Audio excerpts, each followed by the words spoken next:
if you meet the criteria, they pay you almost $2,000 per month for your cost of living.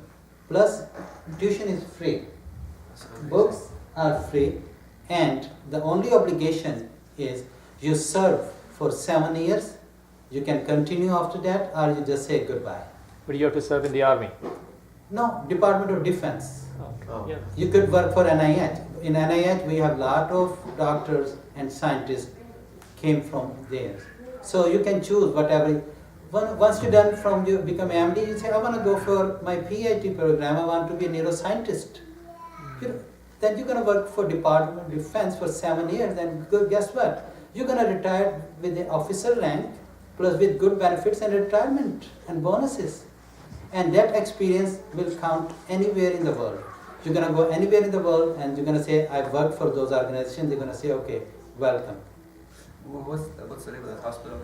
It's a university, Uniform Services Health Science University. USHS. You just go on the Google, type it, and you'll find out. USHS. It's right on the.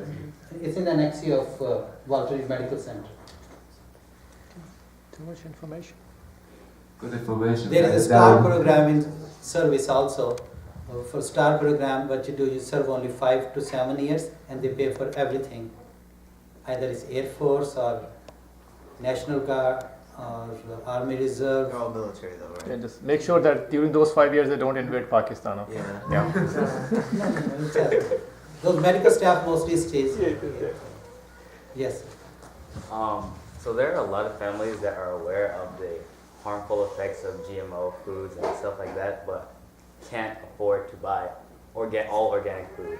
So what do you suggest for families? I like cannot that? afford it either, brother. So what we do, as I said, first decide how much you eat.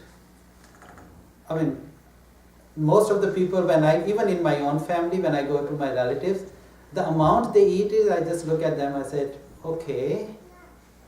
So first you have to tell me that how much you eat. I mean, I have 9 people living in my house. Okay. So again, quality and quantity, one thing, right?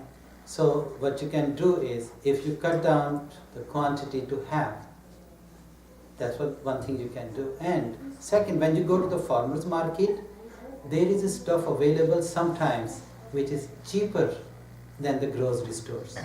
So you just have to find the right place. That's what we do. Right? We two people, we don't spend much, honestly. We spend less money. But again, you want to eat simple, right? And you say how to eat healthy. The first thing I would suggest is lentils, beans, and seasonal vegetables. From the farmer market, sometimes you get on a good price.